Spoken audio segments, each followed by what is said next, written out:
नमस्कार। मैं हूं गीता ठाकुर और आप देख रहे हैं नेशन स्पीक्स। एक बार फिर से हाजिर हुए हैं नई चर्चाओं के साथ, नए टॉपिक्स के साथ। क्या कुछ नया है? सबसे पहले देखिए, हिमाचल प्रदेश की जो सियासत है, इन दिनों बयानबाजी बहुत ज्यादा सियासत में देखने को मिल रही है। अगर पक्ष कुछ कहता है तो विपक्ष के पास भी उसका जवाब है, और यदि विपक्ष कुछ कहता है तो पक्ष के पास भी उसका जवाब है। और कुल मिलाकर बयानबाजी का जो दौर है वो हिमाचल प्रदेश में जारी है। एक सिचुएशन देखने को मिल रही है। सिचुएशन है मुख्यमंत्री वर्सेस ओल्ड मुख्यमंत्री। और फिलहाल सारी सिचुएशन तब बनती है जब मुख्यमंत्री साहब ने ये कह दिया कि देखिए, हिमाचल प्रदेश में तो श्रीलंका जैसे हालात बन सकते हैं। और ये कहकर लगता है खुद विपक्ष को एक टॉपिक दे दिया जिस पर चर्चा होती है। और अब विपक्ष जो है लगातार इस मुद्दे को उठा रहा है कि क्यों डराने की कोशिश की जा रही है हिमाचल प्रदेश की जनता को। अब देखिए, डराने की कोशिश इसलिए की जा रही है क्योंकि मुख्यमंत्री साहब के खुद ही कुछ एक मंत्री हैं जिनकी तरफ से कुछ एक बयान देखने को मिलते हैं, जिसके बाद कहीं ना कहीं चर्चा और ज्यादा तेज हो जाती है और विपक्ष को एक मुद्दा मिल जाता है जिस पर विपक्ष बोलना शुरू कर देता है। अब चलिए आपको बताते हैं कि नया क्या मामला है। अब देखिए, बागवानी मंत्री हैं जगत सिंह नेगी। अब जो 10 गारंटी दी गई उसमें से एक गारंटी बागवानों को लेकर भी थी। Doctor Rajesh ji good morning. Vicky Sharma ji very good morning. आपका बहुत बहुत स्वागत है लाइव सेशन में। और जितने लोग भी मुझे लाइव सेशन में लाइव देख रहे हैं, आप सभी से मेरी दरख्वास्त है कि इस लाइव सेशन को आपको शेयर करना है, क्योंकि देखिए, आपका एक एक शेयर बहुत बहुत महत्वपूर्ण है। और यदि आप शेयर करेंगे तो आप जैसी और समझदार जनता इस लाइव सेशन में जुड़ सकेगी। इसलिए महत्वपूर्ण है कि आप लाइव सेशन को शेयर करते रहें ताकि ज्यादा से ज्यादा लोग इस चर्चा का हिस्सा बन सकें। चलिए आगे बढ़ते हैं। जैसा कि मैंने कहा कि कुछ एक मंत्री साहब हैं, वो ऐसे बयानबाजी कर देते हैं कि कहीं ना कहीं जो मुसीबतें हैं वो मुख्यमंत्री साहब के लिए बढ़ जाती हैं। अब देखिए, ऐसा क्यों कह रही हूं मैं? क्योंकि बागवानी मंत्री जी ने कह दिया कि देखिए, एक गारंटी 10 में से एक गारंटी थी कि जो बागवान है वो अपनी जो फसल है, फलों की जो कीमत है, वो बागबान तय करने वाले हैं और बाजार की जो परेशानी है उससे कांग्रेस दूर करने वाली है। लेकिन बीते रोज एक जानकारी देखने को मिली जहां पर बागवानी मंत्री ने कह दिया कि देखिए, इस गारंटी को तो हम पूरा नहीं करेंगे। अब देखिए, बाजार की परेशानी से दूर करना था, फलों की कीमत जो बागवानों को तय करनी थी, इससे यदि बागवानी मंत्री मुकरे हैं तो वादा खिलाफी की और एक और कदम बढ़ा है। Harinder Thakur ji good morning. चानंद सिंह जी जय श्री राम। लेखराम जी गुड मॉर्निंग। रणधीर जी मैं बिल्कुल ठीक हूं, आप सभी की दुआओं का असर है, उम्मीद करती हूं आप भी बिल्कुल ठीक होंगे। और साहिल धीमान जी गुड मॉर्निंग। जय मां बंगलामुखी।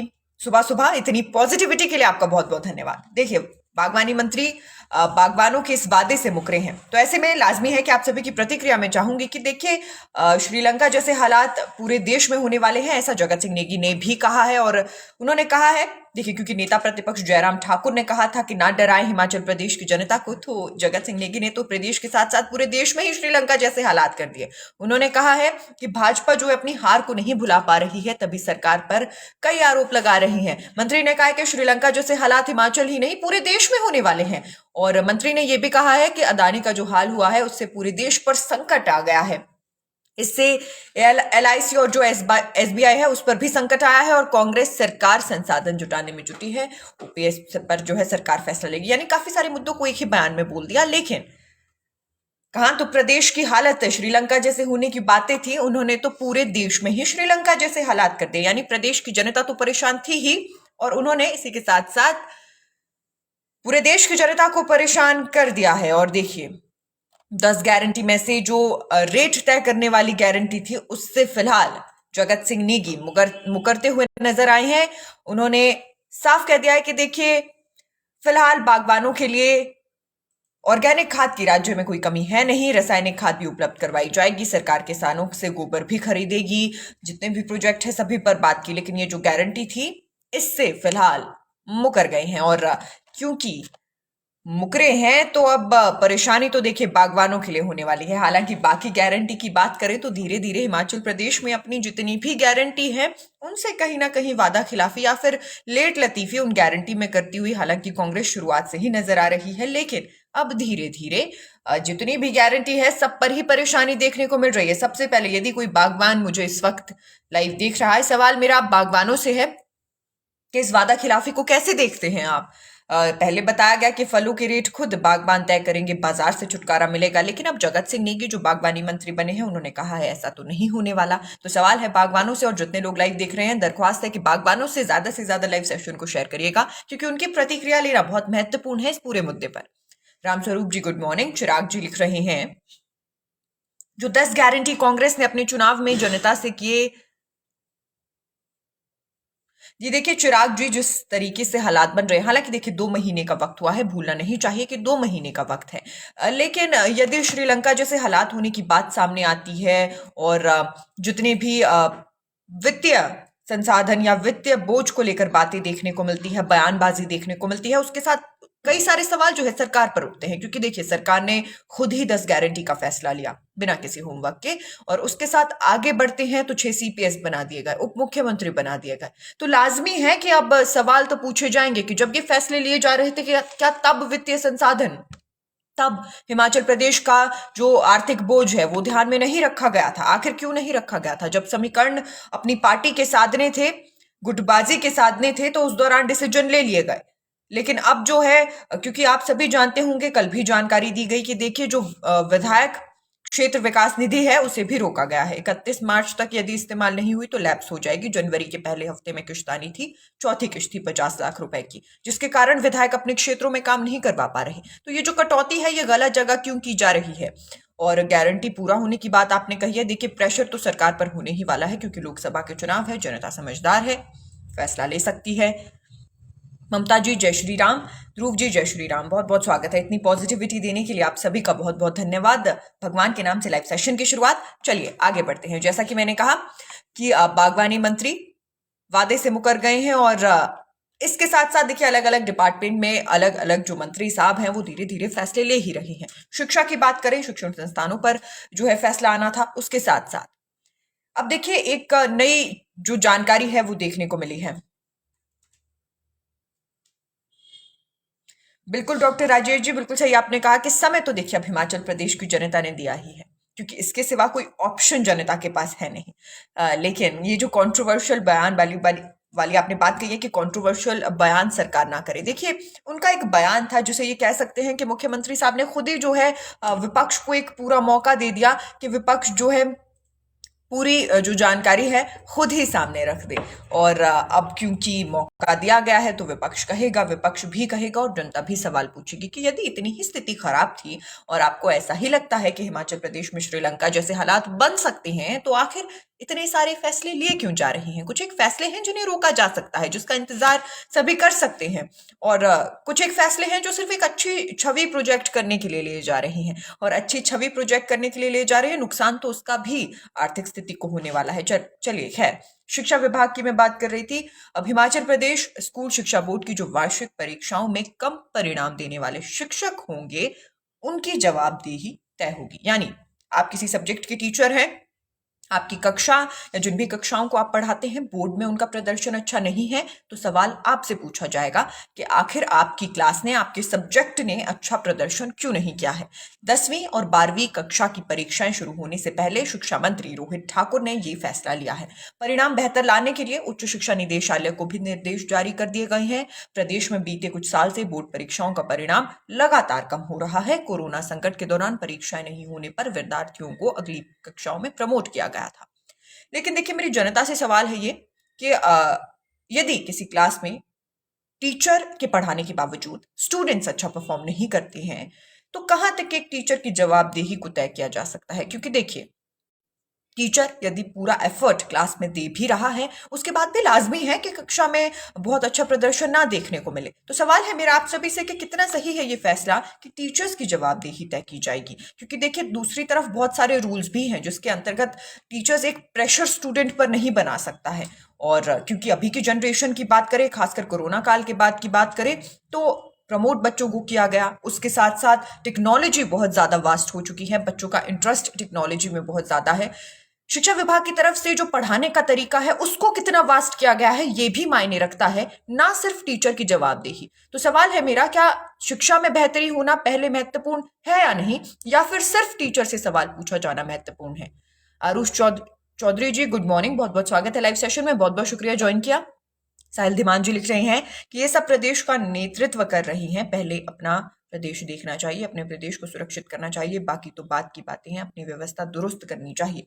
साहिल धीमान जी, ये कमेंट आपने किस और टारगेट करके बताया है मुझे जरूर बताइएगा, क्योंकि देखिए यदि आप कह रहे हैं कि देश की बात जगत सिंह नेगी कर रहे हैं और पहले प्रदेश पर जो है ध्यान देने की आवश्यकता है, तो बिल्कुल पहले प्रदेश पर ध्यान देने की आवश्यकता है, क्योंकि प्रदेश के हालात सुधरेंगे और सभी अपने अपने प्रदेश के हालात सुधारेंगे तभी देश के हालात सुधर जाएंगे। लेकिन जैसा कि मैंने कहा कि स्टूडेंट्स के खराब परफॉर्मेंस का सवाल टीचर से पूछा जाएगा, लेकिन यदि शिक्षा प्रणाली की बात करें, टेक्नोलॉजी की बात करें, शिक्षा में खासकर हिमाचल प्रदेश के सरकारी स्कूलों में, तो कुछ एक स्कूलों को छोड़कर इतनी बेहतर टेक्निक देखने को मिलती नहीं है। और यही कंप्लेन जो है अभिभावकों की, स्टूडेंट्स की रहती भी है, और यही एक कंप्लेन है जो शिक्षा को लेकर, शिक्षा के स्तर को लेकर आए दिन देखने को मिलती है। तो सवाल है मेरा आप सभी से, जरूर कमेंट बॉक्स में शिक्षा को लेकर अपनी प्रतिक्रिया दीजिएगा कि जिस हिसाब से अब जवाबदेही एक टीचर की, एक शिक्षक की तय की गई है, ये कितना सही या गलत है। क्यों ना पहले बेहतर जो है शिक्षा के स्तर को बनाया जाता। जिस हिसाब से यदि हम प्राइवेट स्कूल्स की बात करें तो प्राइवेट स्कूल्स में काफी ज्यादा बेहतरी शिक्षा में देखने को मिलती है, वहीं सरकारी स्कूलों की बात करें तो कुछ एक कमी है, कुछ एक पॉइंट्स है जिन्हें सुधारने की आवश्यकता है। तो सवाल है मेरा, कितना सही है ये फैसला कि अब टीचर्स की जवाबदेही तय की गई है और जितने बेहतर रिजल्ट नहीं मिल पा रहा है उसके लिए खासकर ये जवाबदेही तय की गई है। तो सवाल है, जरूर कमेंट बॉक्स में बताइएगा शिक्षा को लेकर, इस डिसीजन को लेकर क्या आप सोचते हैं। डॉक्टर राजेश जी कह रहे हैं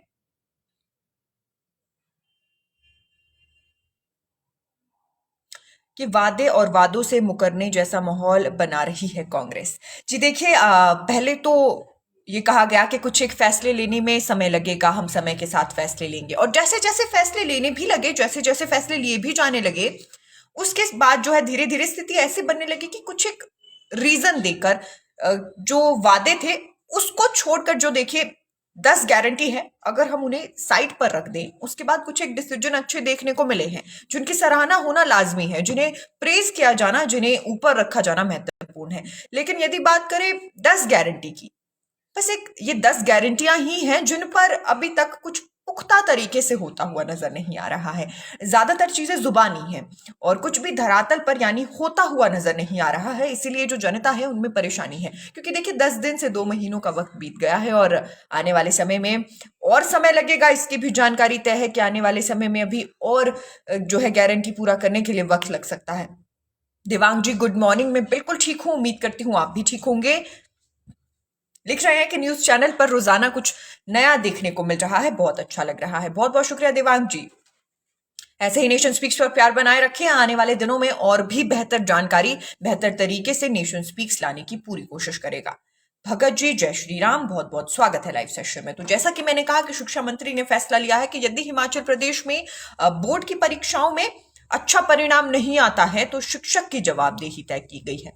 कितनी सही है, जितने लोग देख रहे हैं जरूर बताइएगा। इसके साथ साथ ट्रक ऑपरेटर्स यानी कि सीमेंट फैक्ट्री विवाद लंबे समय से चल रहा है, क्या हुआ है आपको बताते हैं। देखिए, ट्रक ऑपरेटर सहकारी सभा बिलासपुर और अदानी सीमेंट समूह के पदाधिकारियों के बीच बीते रोज बैठक हुई है और बैठक बेनतीजा रही है। देखिए, अब तो लाजमी हो गया है कि बेनतीजा ही बैठक रहने वाली है, क्योंकि ज्यादातर बैठकें ही बेनतीजा रही हैं और अब बैठक से पहले ही गैस कर लिया जाता है कि ये बैठक भी बेनतीजा रहेगी। ऐसा हुआ भी है, बैठक बेनतीजा रही है।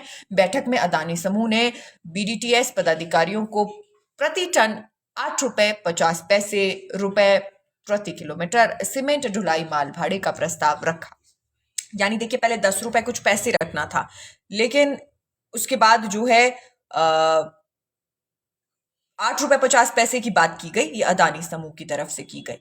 लेकिन ट्रक ऑपरेटर्स ने कहा है कि पहले तो हम 10 रुपए 20 पैसे पर मान जाते, लेकिन अब हम 12 रुपए 40 पैसे पर मानेंगे, और डबल डिजिट में जाने ही नहीं देना चाहता अदानी समूह इस पूरे मामले को। साहिल जी ने एजुकेशन पर कमेंट किया है, उन्होंने लिखा है कि मैं अपने नजदीकी स्कूल की बात करूं तो अध्यापक आराम से बैठते हैं और पढ़ाई और बच्चों पर ध्यान नहीं देते। जरूरत इसमें सुधार होना चाहिए, अध्यापकों को भी ध्यान देना चाहिए, बच्चों के भविष्य के साथ खिलवाड़ नहीं होना चाहिए। साहिल धीमान जी, यानी देखिए जैसा कि आपने कहा, आपने एग्जाम्पल दिया कि आपके आसपास के जो स्कूल है वहां पर जो अध्यापक है वो बच्चों को नहीं पढ़ाते हैं और आराम फरमाते हैं। तो इस कमेंट से ये बात सिद्ध होती है कि जो शिक्षा मंत्री ने फैसला लिया है वो अपने आप में सही भी है और कुछ एक बदलाव करने की भी आवश्यकता है। यानी जो पढ़ाने की प्रणाली है, शिक्षा प्रणाली है, उससे बेहतर करने की जो है कोशिश होनी चाहिए। क्योंकि देखिए, जवाबदेही तो तय कर दी गई कि जवाबदेही कैसे तय होगी। पूछा जाएगा कि क्यों नहीं आपके बोर्ड की परीक्षाओं में अच्छे परिणाम आए हैं, लेकिन उसके साथ साथ जो टेक्निक है पढ़ाने की, उसमें भी बदलाव करने की आवश्यकता है। क्योंकि देखिए, टेक्निक बदलेगी, एक नजर जो है रखी जाएगी, और तो शायद आने वाले समय में शिक्षा को लेकर और बेहतर जो है एनवायरमेंट देखने को मिल सकता है। डॉक्टर राजेश लिख रहे हैं कि good decision on teachers bye education minister, यानी कह रहे हैं कि एजुकेशन मिनिस्टर की तरफ से टीचर्स पर अच्छा फैसला लिया गया है। यानी उनकी जो जवाबदेही बोर्ड की परीक्षाओं को लेकर तय की गई है, ये अच्छी है, बेहतर डिसीजन है। कितने लोग इस कमेंट के साथ हैं कि बिल्कुल अच्छा डिसीजन लिया गया है, जरूर बताएं। कुलवंत ठाकुर जी नमस्कार। देवांग जी लिख रहे हैं,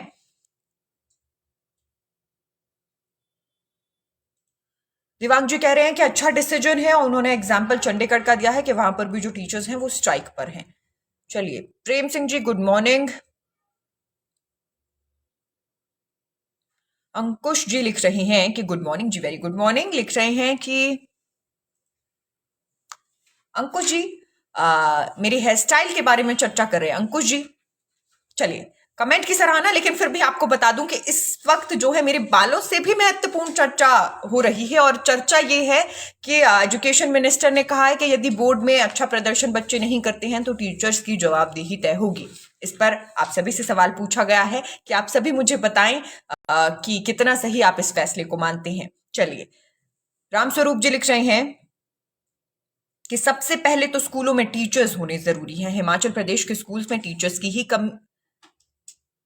कमी है और परफॉर्मेंस को प्रभावित करती है। रामस्वरूप जी ने बहुत ही वैलिड पॉइंट सामने रखा है कि देखिए, टीचर्स की जवाबदेही तो तब तय करेंगे जब स्कूलों में टीचर्स होंगे।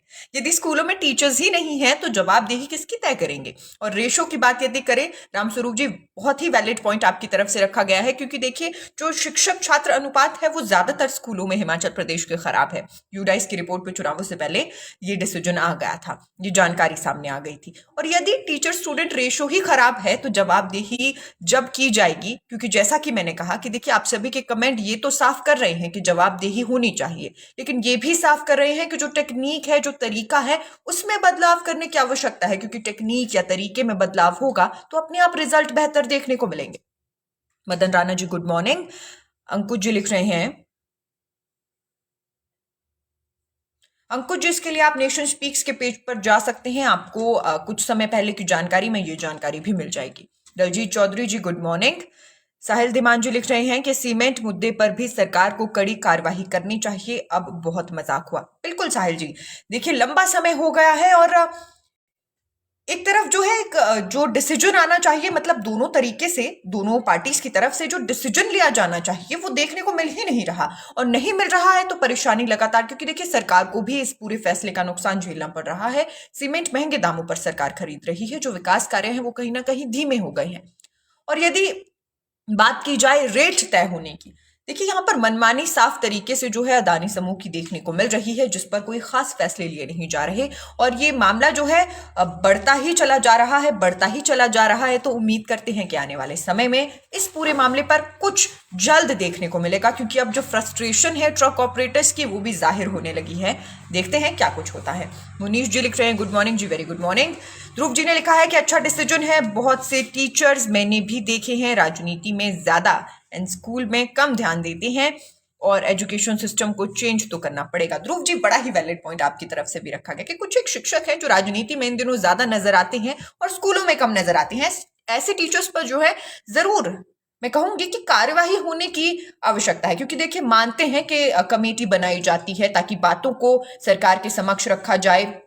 सारी जानकारी एक तरफ है, बहुत महत्वपूर्ण है कि उनकी भी एक कमेटी हो, उनकी तरफ से भी कोई रिप्रेजेंट शिक्षा को करे या फिर जितने भी शिक्षक हैं उनको करे। लेकिन कुछ समय से बहुत ज्यादा देखने को मिला है कि जो टीचर्स हैं वो राजनीति में ज्यादा है, उन्हें राजनीति की पूरी समझ है, लेकिन स्कूल में उनके सब्जेक्ट में बच्चे कैसा परफॉर्म कर रही हैं इसे दरकिनार किया जा रहा है। तो बड़ा ही वैलिड पॉइंट आपने कहा है कि टीचर्स जो राजनीति में ज्यादा नजर आ रही हैं और स्कूलों में कम नजर आ रही हैं, उन पर भी कार्यवाही होनी चाहिए, उनसे भी सवाल पूछा जाना चाहिए और खासकर उनकी जवाबदेही तय की जानी चाहिए कि आखिर यदि उनका ध्यान इस ओर ज्यादा है तो उनकी क्लास में परफॉर्मेंस कैसी है। और खासकर बच्चों से जो है फीडबैक शिक्षकों का लिया जाना चाहिए, क्योंकि बहुत महत्वपूर्ण है कि बच्चों से शिक्षकों का महत्वपूर्ण जो है फीडबैक लिया जाना चाहिए। खासकर टीचर्स ये फीडबैक ना लें, ये भी सुनिश्चित होना चाहिए, क्योंकि देखिए टीचर्स जब फीडबैक लेते हैं लाजमी है कि वो इन्फ्लुएंस होता है, कहीं ना कहीं जो फीडबैक बैक है वो इन्फ्लुएंस हो जाता है। ऐसे में कहीं ना कहीं टीचर्स फीडबैक ना ले बच्चों से,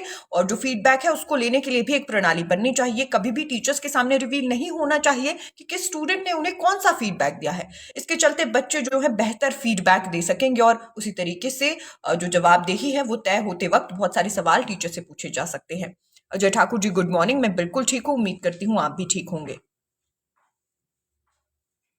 ममता जी लिख रही हैं कि मेरे विचार से किसी शिक्षक की क्लास का रिजल्ट अच्छा नहीं आएगा तो उनका उस साल का इंक्रीमेंट रोक देना चाहिए, और ये केवल बोर्ड की परीक्षाओं के बारे में ही नहीं होना चाहिए, ये नर्सरी क्लास से ही शुरू हो जाना चाहिए, बेस तो वहीं से शुरू होता है। ममता जी वैलिड सजेशन आपकी तरफ से, क्योंकि देखिए मात्र सवाल पूछे जाएंगे और सवाल पूछकर जवाब दे दिया जाएगा तो सवाल पूछने का मतलब ही क्या है। यानी कोई सजा जरूर तय होनी चाहिए कि यदि आपकी क्लास अच्छा परफॉर्म नहीं करती, क्योंकि देखिए जैसा कि मैंने कहा ममता जी, शायद जितने लोग लाइव देख रहे हैं, जिनकी प्रतिक्रिया देखने को मिल रही है, शायद आप सभी भी अग्री करेंगे, मानेंगे इस बात को कि फीडबैक बच्चों से लेना बहुत आवश्यक है, और खासकर टीचर्स ये फीडबैक ना ले वो बहुत महत्वपूर्ण है। जैसा कि आपने कहा कि एक सजा जो है यानी एक पनिशमेंट जो है तय होनी चाहिए, क्योंकि यदि पनिशमेंट तय होगी तो शायद शिक्षा में बेहतरी भी देखने को मिलेगी, और यदि बेहतरी देखनी है तो उसके लिए कहीं ना कहीं स्टूडेंट से भी फीडबैक लेना बहुत आवश्यक है। क्योंकि देखिए बच्चे कई दफा ये बता नहीं पाते कि किस तरीके का बिहेवियर उन्हें जो है क्लास में देखने को मिल रहा है। हालांकि देखिए ये नहीं कहूंगी कि बच्चे पूर्ण रूप से सही होते हैं, पूर्ण रूप से सही नहीं होते, इसीलिए शिक्षक की आवश्यकता पड़ती है, लेकिन फिर भी बच्चों से भी फीडबैक लिया जाना चाहिए। और बिल्कुल सही आपके सजेशन के साथ मैं जाऊंगी कि कोई एक पनिशमेंट, कोई एक जो डिसीजन है वो जवाबदेही के साथ लिया जाना चाहिए। रामस्वरूप जी कह रहे हैं कि आज प्री जो नर्सरी स्कूल्स हैं या प्री स्कूल्स है उसमें 6 क्लासेस हैं और 1 या 2 टीचर्स हैं, पर क्लास पर टीचर्स चाहिए तब बेस बनेगा जो बच्चे हैं उनका। देखिए रामस्वरूप जी बिल्कुल सही आपने कहा कि जो रेशो है वो बहुत खराब है। अगर रिपोर्ट की मैं बात करूं तो रिपोर्ट में सामने आया था कि हिमाचल प्रदेश के जो प्राइमरी स्कूल हैं वहां पर सभी कक्षाएं, यहां तक कि मिडिल तक के जो स्कूल है वहां पर 1 से 8वीं तक की कक्षाएं एक ही कमरे में लगती है। अब देखिए एक छोटा सा एग्जाम्पल दूंगी, यदि सारे बच्चे 8वीं ही कक्षा के हों, मान लीजिए 8वीं कक्षा में 25 बच्चे हैं, टीचर के लिए उन 25 बच्चों को कंट्रोल करना भी मुश्किल होता है।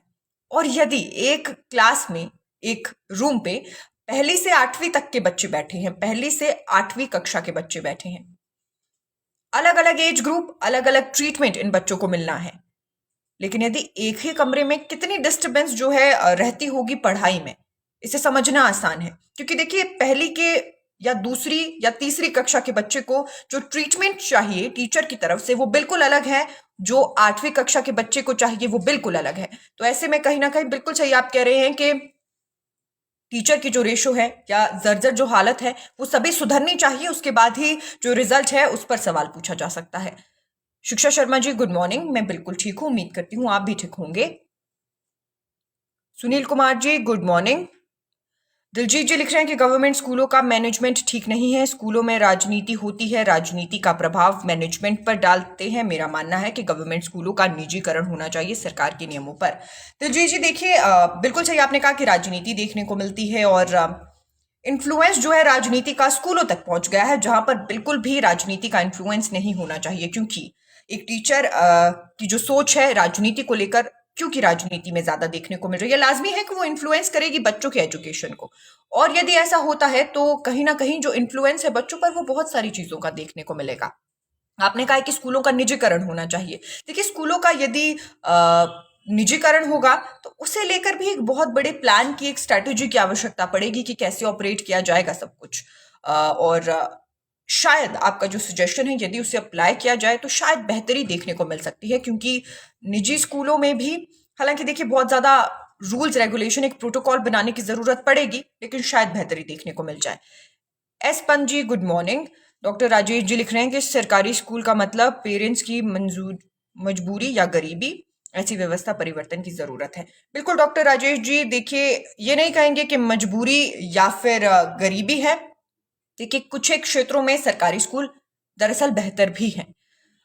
शिक्षकों के आधार पर मैं कह रही हूँ, कुछ जगहों पर मात्र बेहतर कमरों की आवश्यकता है। बस एक छंटनी की आवश्यकता है कि कहाँ पर मकान ठीक करने हैं, कहाँ पर शिक्षकों की आवश्यकता है। यदि ये छंटनी और ये जो इक्वलाइजेशन है ये हो जाए, तो ये मजबूरी और गरीबी वाली जो बात आपने लिखी है ये नहीं रहेगी हिमाचल प्रदेश में। और आपने कहा कि व्यवस्था परिवर्तन की आवश्यकता है। जी बिल्कुल, इसी व्यवस्था परिवर्तन की आवश्यकता है और उम्मीद करते हैं कि इस ओर भी व्यवस्था परिवर्तन होगा। सरकार ने कोशिशें शुरू कर दी है। रजनीश जी लिख रहे हैं कि सीमेंट फैक्ट्री का मुद्दा अभी तक नहीं सुलझ रहा है, क्या कारण है? इस हालात के जिम्मेदार व्यक्ति कौन है? रजनीश जी देखिए, शुरुआत में जब ये मामला मुख्यमंत्री के संज्ञान में आया तो उन्होंने कहा कि देखिए जल्द मामला सुलझा लिया जाएगा, हम मामले को सुलझा लेंगे। उसके बाद बीच में ये भी बयान देखने को मिला कि देखिए ये तो ट्रक ऑपरेटर्स और अदानी समूह के बीच का मामला है, इसे सरकार कैसे सुलझाएगी। फिर जब विपक्ष इसमें कूदा और विपक्ष ने कहा कि हम ट्रक ऑपरेटर्स के साथ खड़े हैं, तो सरकार ने कहा कि हम भी इस मामले को सुलझाएंगे, हम भी ट्रक ऑपरेटर्स के साथ खड़े हैं। उसके बाद मामला सुलझाने की पूरी कोशिशें शुरू कर दी गई, लेकिन सरकार अभी तक जो है लाजमी है, हम सभी के सामने है कि फिर से एक मीटिंग हुई है, फिर से मीटिंग बीते रोज बेनतीजा रही है। उसके बाद सरकार ने बहुत कोशिशें की कि मामला सुलझाया जाए, लेकिन अभी तक मामला नहीं सुलझा है। और जिम्मेदार व्यक्ति फिलहाल अदानी समूह को कहा जाएगा, क्योंकि डबल डिजिट में वो माल भाड़ा चाहते नहीं है और ट्रक ऑपरेटर्स अड़े हैं कि डबल डिजिट में ही माल भाड़ा लेंगे, यानी 8.50 रुपए। यदि पिछली मीटिंग में अदानी समूह ने कहा है तो 10 रुपए जो पहले ट्रक ऑपरेटर्स ने कहा था, उन्होंने कहा कि देखिए 10 हमने कहा था, आप 8 पर ले आए, अब हम 12 पर जाएंगे। तो स्थिति फिलहाल कुछ ऐसी देखने को मिल रही है। मदन राणा जी लिख रही हैं,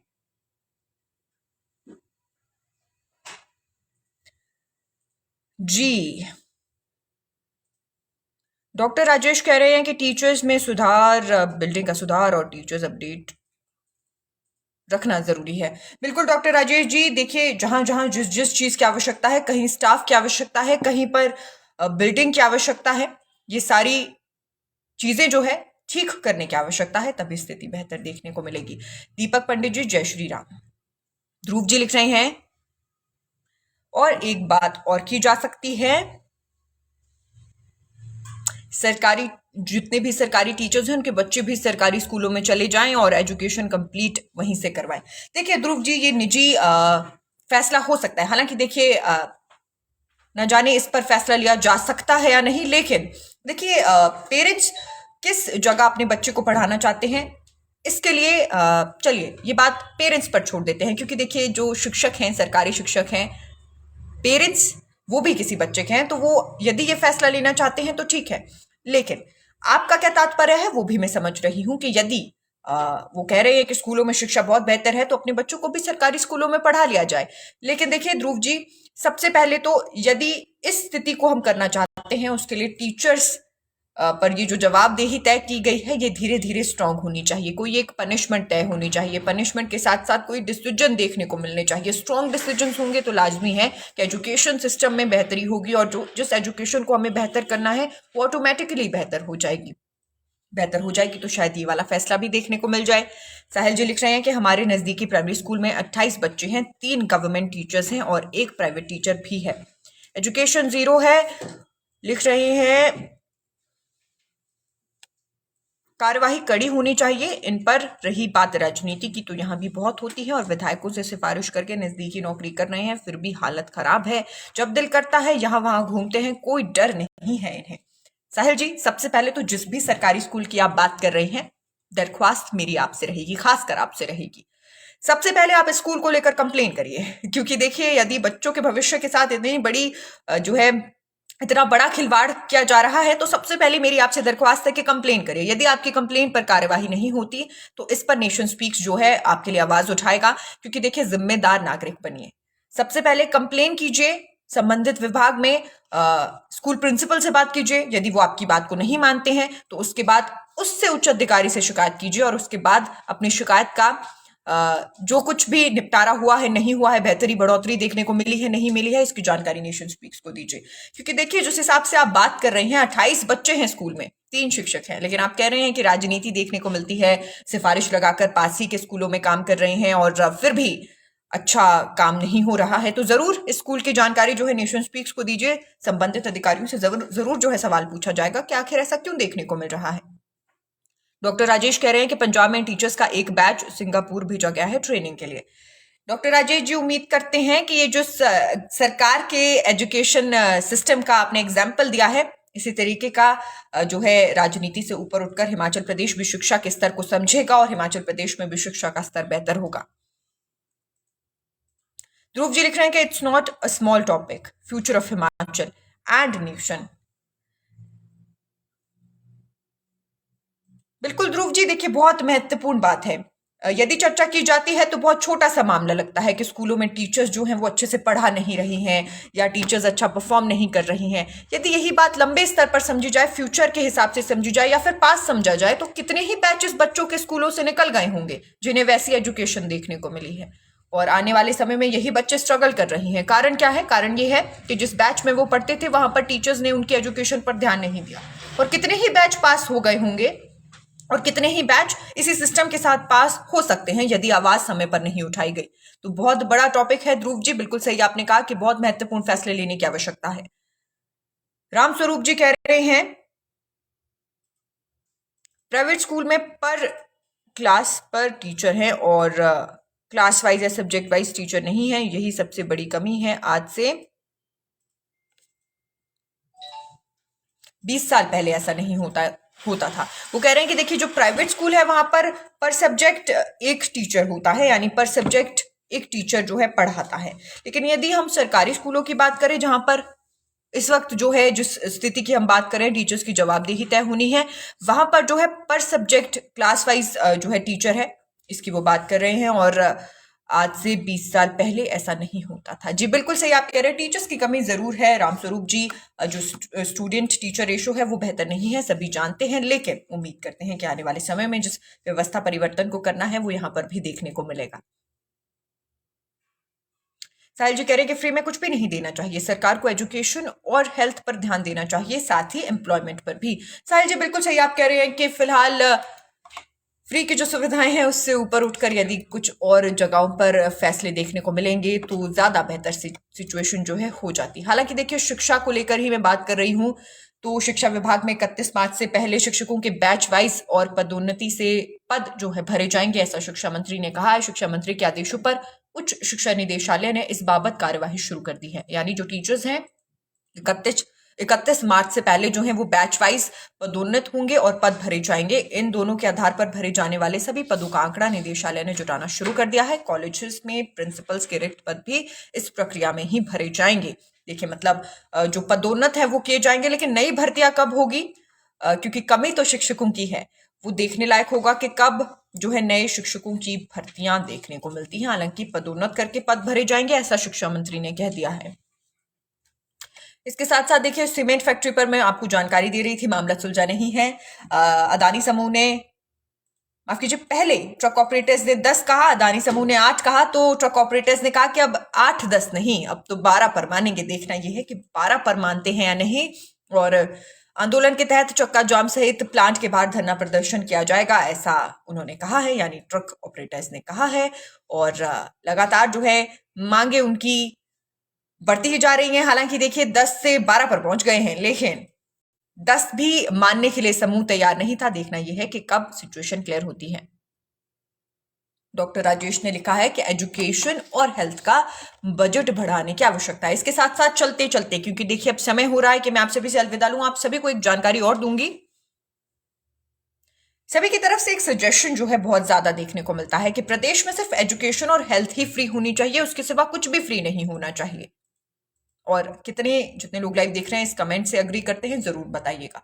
चलिए, पूर्व मुख्यमंत्री और नेता प्रतिपक्ष जयराम ठाकुर ने कहा है कि सुक्खू सरकार सच में इंतजार की सरकार है, यानी एक नया नाम सरकार को दे दिया है। नाम है सरकार जो है इंतजार की सरकार है। कर्मचारी ओल्ड पेंशन स्कीम बहाल होने की अधिसूचना का इंतजार कर रहे हैं, महिलाएं 1500 का इंतजार कर रही हैं और युवा वर्ग 5 लाख नौकरियों का इंतजार कर रहा है। आम लोगों को 300 यूनिट फ्री बिजली का इंतजार है। उन्होंने कहा कि लगता है ऐसा ना हो कि जनता इनका जो है इंतजार ही करती रह जाए। अब देखिए, क्योंकि बयानबाजी बहुत ज्यादा देखने को मिली है और जयराम ठाकुर ये कह रहे हैं, हम लाजमी था कि इस पर सीएम साहब भी अपनी प्रतिक्रिया देते। सीएम साहब कह रहे हैं कि देखिए जो भी कहा जा रहा है उन्हें पूरा किया जाएगा। भाजपा के आरोपों को गलत बताते हुए उन्होंने पुरानी पेंशन योजना कहा कि दे दी गई है पुरानी पेंशन योजना। इसके साथ साथ भाजपा की तरह काम उन्होंने नहीं किया है, ये भी कहते हुए नजर आए हैं। बजट का प्रावधान किया गया है। अधिकारी कर्मचारियों से चर्चा के बाद कैबिनेट में जो है ओपीएस पर मोहर हमने लगाई है। सीएम ने भाजपा पर तंज भी कसा है, कहा है कि भाजपा की तरह हमने काम नहीं किया है, हमने बजट का प्रावधान किया है, उन्होंने बिना बजट के काम किया है। ममता जी सहमति जताती हुई नजर आ रही हैं। रामस्वरूप जी ने भी सहमति जताई है कि फ्री में सिर्फ एजुकेशन और हेल्थ होनी चाहिए, बाकी की सुविधाएं फ्री में हिमाचल प्रदेश की जनता नहीं चाहती। साहिल जी लिख रहे हैं कि बीजेपी को इतनी फिक्र होती तो सीमेंट फैक्ट्री को सेंट्रल गवर्नमेंट से बात करके खत्म करवाना चाहिए था, बट पॉलिटिक्स करनी है सभी को। जी बिल्कुल साहिल जी, देखिए राजनीति तो पूरे मुद्दे की हो ही रही है, राजनीति पूरे मुद्दे की ही जा रही है और शुरुआत से ही की जा रही है। पर उम्मीद करते हैं कि राजनीति से ऊपर उठ के उन 35,000 लोगों का सोचा जाएगा जिनकी रोजी रोटी पर संशय है। ध्रुव जी लिख रहे हैं कि agriculture, health, education and law and order Himachal में सिर्फ इसमें काम करना चाहिए मेरी समझ में, बाकी सब खुद ही ठीक हो जाएगा। चलिए ध्रुव जी की समझ में इन सारे मुद्दों पर बातचीत होनी चाहिए। शर्मा मंजू जी नमस्कार, बहुत बहुत स्वागत है आपका। चलिए, क्योंकि अब समय था, जैसा कि मैंने कहा था कि पॉलिटिक्स की हल्की सी जानकारी देकर आप सभी को मैं अलविदा लूंगी। तो जानकारी यही है कि एक तरफ पूर्व मुख्यमंत्री कह रहे हैं कि देखिए इंतजार की सरकार, दूसरी तरफ नए मुख्यमंत्री साहब कह रहे हैं कि हमने बीजेपी की तरह काम नहीं किया है, बजट का प्रावधान किया है, उसके बाद डिसीजन लिए हैं। बीजेपी ने तो बिना बजट के प्रावधान के ही बहुत सारे डिसीजन ले लिए थे। तो कुल मिलाकर राजनीति में जो बयानबाजी है वो बरकरार है। और बहुत बहुत शुक्रिया कि आप सभी आज के लाइव सेशन में जुड़े, और आज खासकर आप सभी की तरफ से आप सभी की जो प्रतिक्रिया है, जानकारी है, जो आप सभी कहना चाहते थे वो कमेंट बॉक्स में देखने को मिला है। उसके लिए आप सभी का बहुत बहुत शुक्रिया। ऐसे ही जो है अपनी जानकारी खुलकर सामने रखिए, क्योंकि नेशन स्पीक्स आपका चैनल है, आपकी आवाज को सुनना चाहता है, आपकी आवाज को उठाना चाहता है। तो आप सभी को ये भी बता दूं कि सुबह 11 बजे और शाम 6 बजे जुड़ती हूं, जिसमें जो है डिबेट भी आपके लिए अब ऑर्गेनाइज करवाई जाती है कि आपके जो विशेष मुद्दे हैं उस पर क्या अधिकारी कर्मचारी कहते हैं, क्या नेता कहते हैं, ये भी आपको बताने की कोशिश की जाती है। सवाल डायरेक्ट जो है आप ही के सामने पूछे जाते हैं और आपके जो सवाल है उन्हें भी उठाया जाएगा। तो जब डिबेट आप 6 बजे 5 बजे देखें तो उस वक्त जरूर कमेंट बॉक्स में आप जो सवाल नेता से पूछना चाहते हैं वो जरूर लिखें, ताकि आपके सवालों को लाइव नेता से जो है पूछा जा सके और जवाबदेही नेताओं की, अधिकारियों की, कर्मचारियों की सुनिश्चित जो है की जा सके। तो अब मुलाकात होगी शाम 5 बजे और 6 बजे। तो ऐसे ही जो है नेशन स्पीक्स पर प्यार बनाए रखें, आशीर्वाद बनाए रखें। अभी के लिए बहुत बहुत धन्यवाद। स्वस्थ रहें, अपना ख्याल रखें।